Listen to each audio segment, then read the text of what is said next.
Buenos días, hermanos. Vamos a comenzar nuestra clase de escuela dominical de hoy.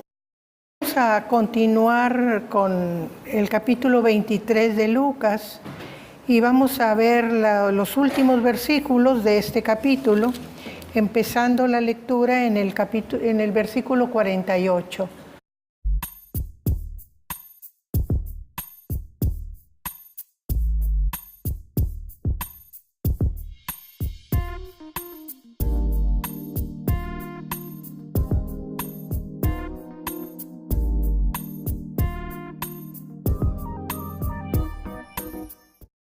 Aquí tenemos la continuación de los últimos momentos de Jesús en la cruz. Estuvimos viendo cómo Él, a pesar de estar en pleno sufrimiento, tuvo tiempo de ocuparse de gente que estaba a su alrededor y de los que estaban sufriendo el mismo castigo o tormento que Él, ¿verdad?, en la cruz. Y ahora en este versículo 48 estamos viendo la reacción de la multitud. Y dice, y toda la multitud de los que estaban presentes en y fíjense la palabra que usa, espectáculo. O sea que la gente va donde hay novedades, como si fuera algo para ser admirado, visto, ¿verdad? Presentes en este espectáculo, viendo lo que había acontecido, se volvían golpeándose el pecho. Fueron como una diversión, fueron para disfrutar del hecho prácticamente, sobre todo los perseguidores de Jesús. Pero ¿qué pasa cuando ven lo que sucede ahí en la cruz? Sintieron que algo tremendo había acontecido, algo que les afectaba, porque la costumbre de golpearse el pecho, dice que volvían golpeándose el pecho, es para lamentar. Generalmente es miserable de mí, ¿verdad? Como decía Pablo ya o ten piedad de mí, pecador, ¿verdad? Ese era lo que significaba los golpes de pecho, que todavía en la cultura nuestra, que sabemos que es judeo-cristiana, todavía se acostumbra en la iglesia mayoritaria los golpes de pecho, ¿verdad? Entonces es una lamentación de algo que ha ocurrido, en donde yo siento que tengo culpa y me lamento, ¿verdad? Es lo que significa. Dice, pero todos sus conocidos, o sea, esa es la multitud que estaba en contra de Jesús, pero sus conocidos y las mujeres que le habían seguido desde Galilea estaban lejos mirando estas cosas. Nosotros nos damos cuenta aquí que los discípulos no estaban por ahí. Y por otros evangelios sabemos que el único de los discípulos era Juan, que estaba junto a su madre, ¿verdad? Y podemos preguntarnos por qué. Pues simplemente porque los demás discípulos eran hombres hechos y derechos y eran los seguidores directos de Jesús y los podían identificar y temían correr la misma suerte que Jesús por ser vamos a decir, sus incondicionales. ¿Por qué Juan no tenía miedo? Porque Juan era un jovencito y a los jóvenes y a los niños no les hacen caso, no los toman en cuenta. Entonces por eso te sentía la libertad de estar allí, ¿verdad? Y las mujeres, pues tampoco, a las mujeres no las perseguían con la misma hazaña, por eso las mujeres estaban allí. Entonces nos damos cuenta que los que habían seguido a Jesús, pero como muchedumbre, ahí estaban, ¿verdad? Las mujeres, Juan, ¿verdad? Los discípulos no. Y de alguna manera, las mujeres son las que permanecen hasta que todo acaba. Y vamos a comprobarlo en los versículos que siguen. Vamos a pedirle a la hermana Marta que nos lea. En el Evangelio de Mateo dice que cuando llegaron a prender a Jesús, al instante todos desaparecieron. Sí. Todos los discípulos. Sí. Recuerden que hay la reacción de defender a Jesús primero, pero cuando lo aprenden, cuando ya se hacen de la persona de Jesús, todos huyen. todos huyen. Versículo 50, vamos a leer, por favor.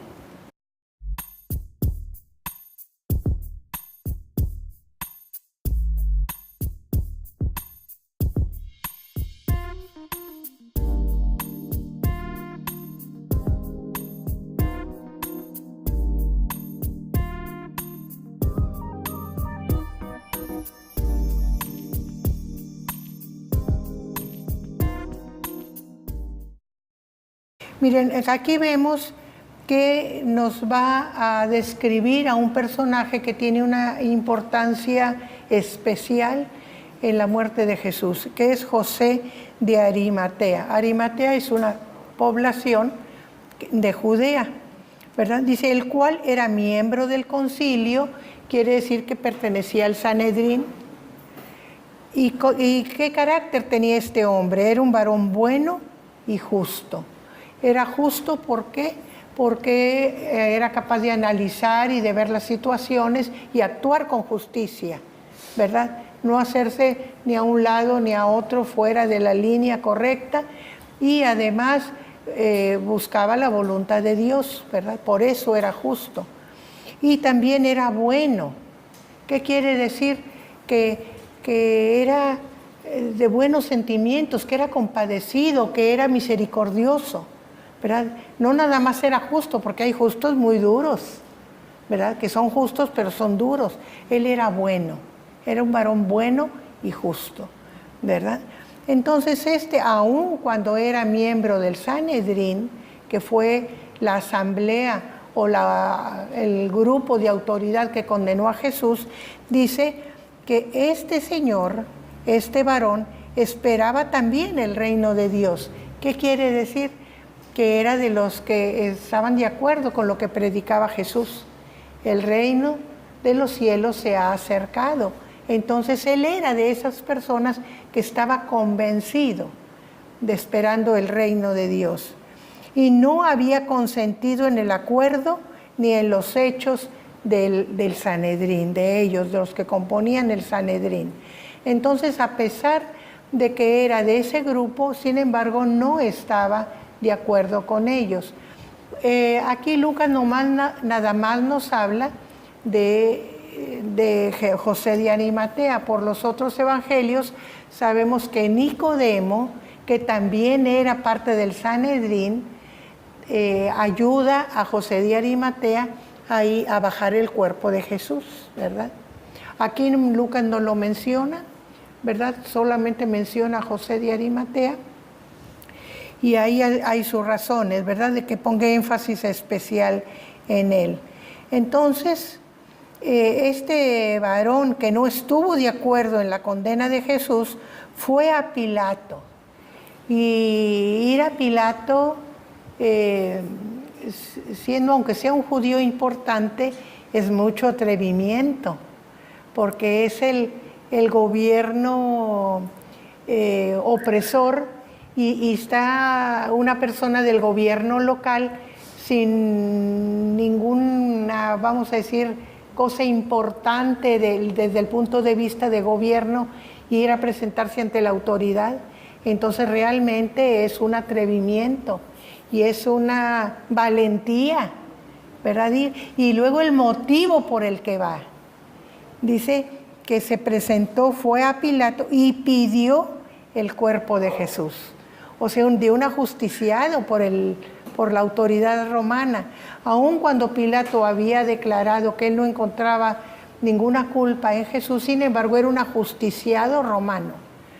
Y generalmente no había quien se ocupara de los cuerpos de los ajusticiados. Eran vergüenza para el resto de los habitantes, porque era la muerte más vergonzosa que había. Y de alguna manera era oprobio para el pueblo judío, cuando un judío era ajusticiado, ¿verdad? Generalmente no, generalmente no. Entonces era un caso insólito, era un atrevimiento y era un acto de mucho valor presentarse delante de la autoridad sin tener un motivo que llevar envuelta autoridad, un asunto de autoridad, y para pedir el cuerpo de un ajusticiado, ¿verdad? Pero así fue José de Arimatea. Ese sentimiento que tenía él hacia Jesús lo hizo ir y pedir el cuerpo de Jesús a la máxima autoridad, a Pilato, no a los guardias, a Pilato. Y más, hermana, ¿verdad? que por ejemplo el Sanedrín, que era lo máximo Sí. para los judíos, Sí. tener este acto de valentía, Sí. Pues está escrito También en la historia, delante ¿verdad? del Sanedrín, O sí. sea, fue un acto muy impactante, Sí. porque los hechos, o sea, hablar de la persona de Jesús era hablar de algo que estaba ocurriendo en ese momento de mucho revuelo, Sí. de mucho impacto. Y que lo habían llevado a cabo porque ofendía a las autoridades judías, ¿verdad? Religiosamente hablando, era algo muy malo delante de ellos, ¿verdad? O como lo querían ver ellos como muy malo, y que uno del propio cuerpo del Sanedrín tuviera ese atrevimiento y ese acto, era realmente increíble. Él estaba desafiando la autoridad romana y desafiando su propio cuerpo de gobierno al hacer Sanedrín, eso, ¿verdad? confrontándose. Sí, sí. Entonces se ponían mal con los dos. Vamos a seguir adelante con el versículo 53, por favor.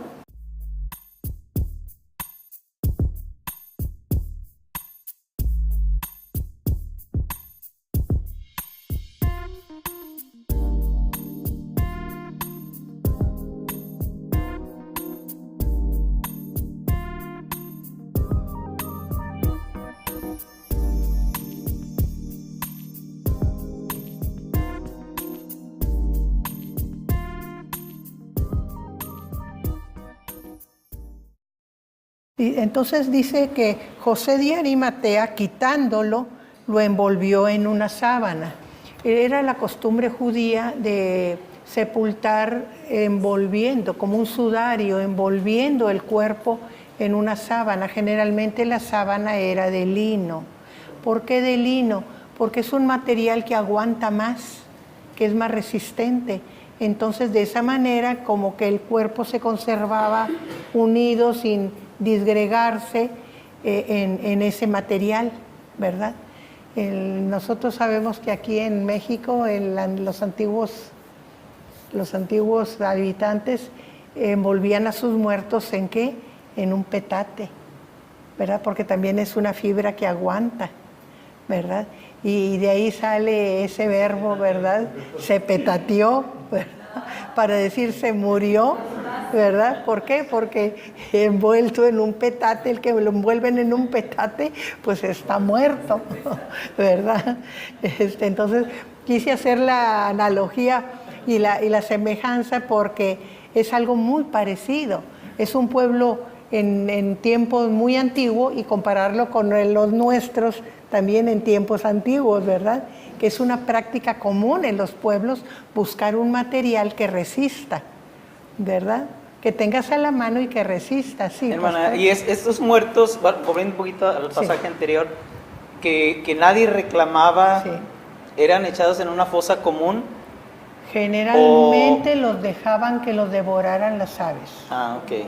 generalmente.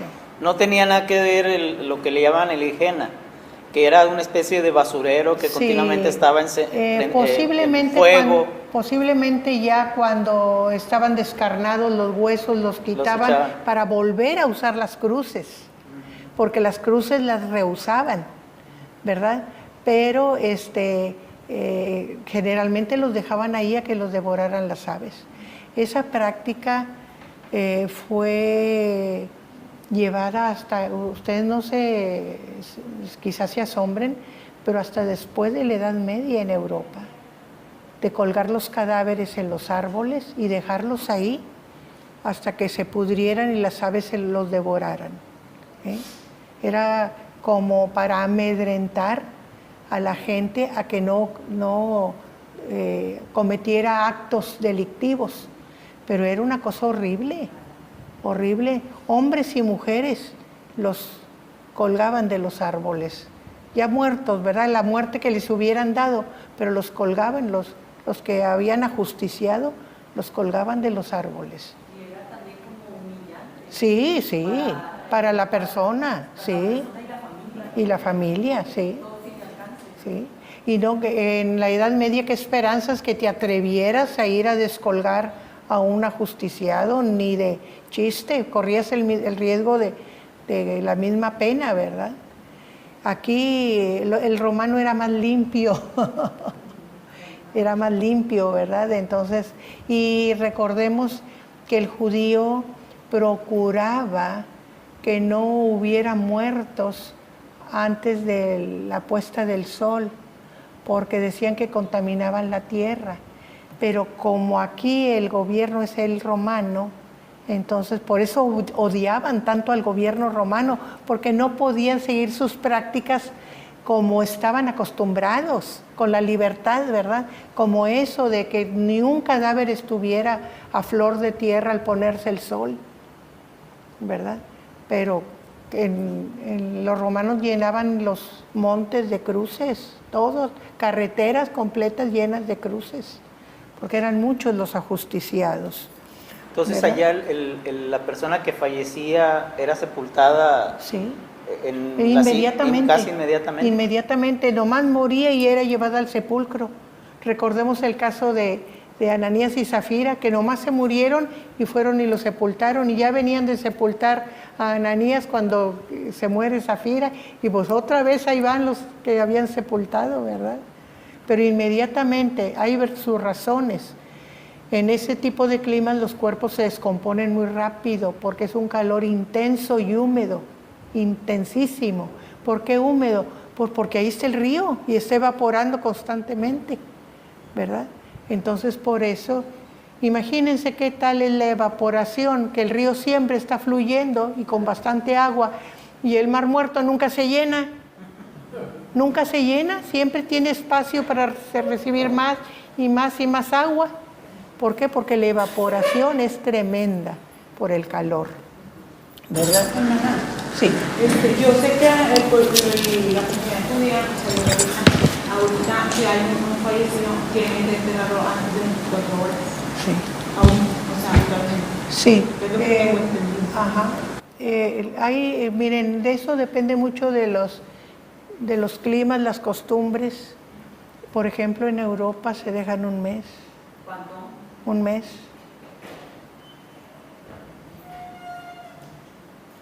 Un mes.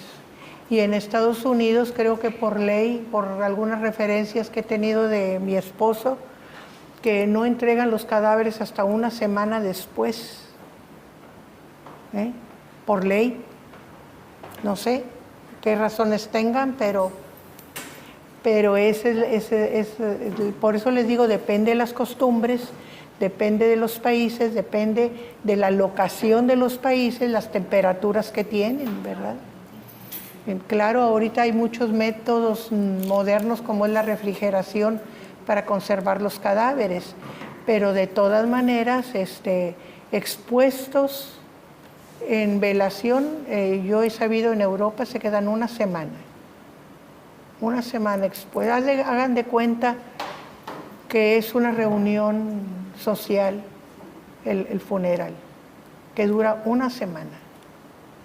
Entonces muy impresionante, y no los acuestan como nosotros, que no, los que están sentados alrededor no los ven, los sientan en el féretro. Entonces todo el mundo los ve sentados en el féretro, o sea, están fuera del féretro. Sí, sentados recargados como si estuvieran así en un asiento. Así se exhiben en el funeral. Es muy impresionante, muy, muy impresionante. Pero algunos alemanes residentes aquí en la ciudad hacían los comentarios, lo que es la costumbre. ¿Cómo pueden enterrarlos tan pronto si no los van a volver a ver? Esa es la idea, ¿verdad? Que disfrutarlos todo lo más que se pueda, aunque sean muertos, ¿verdad? Es la idea, ¿verdad? Y como el ambiente lo permite, pues lo hacen, ¿verdad? Muy bien, entonces seguimos adelante. Dice que pidió el cuerpo de Jesús, lo envolvió en una sábana y lo puso en un sepulcro abierto en una peña. Esto quiere decir que en la roca, pensemos lo que es la ciudad de Jerusalén, es casi pura roca todo el territorio. Entonces los sepulcros se excavaban en las rocas, ahí no hay tierra, es pura roca. Quizá roca suave, roca más dura, pero se excavan en rocas. Entonces son como una especie de caverna los sepulcros, ¿verdad? Entonces se excavan en la roca, son como nichos, ¿verdad? Y dice que era un sepulcro abierto en una peña en el cual aún no se había puesto a nadie. Marcos y Mateo dicen un sepulcro nuevo. ¿Qué quiere decir un sepulcro nuevo? Que nadie había usado. Así es con Jesús, ¿verdad? ¿Recuerdan cuando el asno en donde entra a la ciudad de Jerusalén? Nadie había usado el asno, nadie se había sentado en el asno. Y ahora en el sepulcro también nadie había sido puesto en ese sepulcro. Hay otra cosa, este sepulcro estaba muy cerca del Gólgota, del monte donde fue crucificado Jesús, y era propiedad de José de Arimatea. Eran dos condiciones que hacían que fuera un lugar favorable para enterrar a Jesús. Que el dueño estaba ahí, que era nuevo y que estaba cerca. Y vamos a ver por qué esas tres cosas eran importantes. Dice, bueno, primero, porque él podía disponer de ese sepulcro sin ofender a nadie, ¿verdad? Porque era suyo, era de José de Arimatea. Segundo, porque era la víspera del sábado, eran muy cerca de las 6 de la tarde, y a las 6 de la tarde entraba el sábado y ya no podían hacer nada. Ya se acababa toda actividad y había que santificar el sábado. Entonces no se podía andar con cadáveres ya cuando estaba el sábado. Entonces había apuro, había prisa de sepultar a Jesús, ¿verdad? Por ejemplo, si no se hubiera tenido la oportunidad de llegar a ese tiempo de negociar con Pilato, Jesucristo, el cuerpo se hubiera quedado ahí. No hubieran podido hacer nada hasta el lunes. Hasta el lunes. Por eso era la urgencia. ¿Hasta el lunes o hasta el domingo? ¿El lunes o el domingo? Bueno, el primer día de la semana, el domingo, sí. Sí, el domingo, sí. Estoy pensando en el primer día de la semana y me pasé a mi época inconscientemente, ¿verdad? Sí, pero el primer día de la semana es el domingo, sí, ¿verdad? Entonces, ya vemos esas tres cosas. Era el propietario, podía disponer de él, no estaba contaminado, era nuevo y urgía sepultar a Jesús, ¿verdad? Y dice, porque era el día de la preparación y estaba para comenzar el día de reposo. Este día era muy importante. El día de la preparación, los eruditos dicen preparación de la Pascua, pero recordemos que la Pascua ya había pasado, había sido el jueves anterior, ¿verdad? Entonces, preparación es una festividad que recuerden que después de la Pascua se guardaban días, 7 días y luego otros 7 días se guardaban. Por eso es preparación, o sea, la festividad de la Pascua. Y estaba el sábado encima, o sea que eran 2 razones por las que había premura de terminar con la sepultura, ¿verdad? Y dice, y las mujeres que habían venido con él desde Galilea siguieron también. O sea que José de Arimatea quitó el cuerpo, ayudado por Nicodemo, lo envolvió en la sábana y procedieron a llevarlo a donde estaba el sepulcro. Y las mujeres nunca se desprendieron del lugar, estuvieron ahí, estuvieron atentas a ver quién lo bajaba, quién se lo llevaba, a dónde lo llevaban y dónde lo sepultaban, ¿verdad? Estuvieron siguiendo todo el proceso, así que podemos decir que el cortejo funeral de Jesús lo lo llevaron a cabo José de Arimatea, Nicodemo y las mujeres que lo acompañaron desde Galilea. Ese fue su cortejo fúnebre, ¿verdad? Y vieron el sepulcro, lo localizaron y vieron cómo era puesto el cuerpo. O sea, estuvieron atentas a todo el proceso. Y vueltas, o sea, ya urgía ir antes de que empezara el sábado. Y vueltas, prepararon especias aromáticas y ungüentos y descansaron. O sea, que justo apenas alcanzaron a ir, juntar lo que necesitaban, dejarlo listo y ya, eran las 6 y ya descansaron en el día de reposo. O sea, no faltaron a la ley de que en el día de reposo no se hacía ningún trabajo, ¿verdad? Ningún trabajo común, ¿verdad? Recuerden que ni al preparar alimentos, los alimentos se preparaban previamente para que el día de reposo no se preparaba, no se hacía ningún trabajo. Sí, hasta la fecha, ¿sí? Y solamente aquellos que eran urgentes, que era de vida o muerte, eran los que se llevaban a cabo.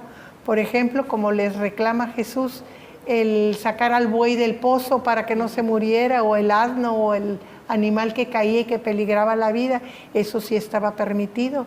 Por eso Jesús le reclama, puedes salvar a tu buey y a tu asno y no tienes misericordia de un ser humano, ¿verdad? Cuando Él sanaba, ¿verdad? Esas eran las únicas excepciones que permitía el mandamiento, ¿verdad? Entonces descansaron el día de reposo. Con este versículo damos fin al capítulo 23 del Evangelio de Lucas.